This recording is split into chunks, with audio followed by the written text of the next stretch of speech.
Antes de que remate a semana, Vilagarcía tentará topar unha solución á parálise que sofre o desenvolvemento do seu plan xeral de ordenación municipal.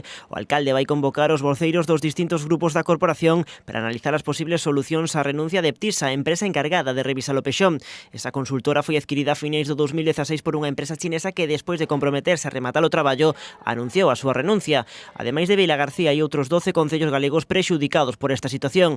Rabella anuncia agora que os informes técnicos e xurídicos sobre as posibles alternativas ao problema están rematados, polo que é o momento de tentar desbloquear o problema. Os informes técnicos e xurídicos xa están, nos próximos días se convocarán ao resto dos grupos de oposición para decirlle dentro das limitacións legais que temos como administración pública, pois cal consideramos que é a mellor solución para continuar a un ritmo normal de execución deses traballos. A solución que propoñen os técnicos permitiría manter o calendario previsto, é dicir, lograr a aprobación inicial do documento neste mesmo mandato. É difícil que saia a aprobación definitiva, pero sí polo menos porque xa se le ha perdido moito tempo con esa revisión do plan xeral. Levamos os 4 anos anteriores foron tempo perdido, así que o noso obxectivo é primeiro preocuparnos desa aprobación inicial para que despois todos os veciños de Vilagarcía poidan coñecer o documento, esa exposición pública.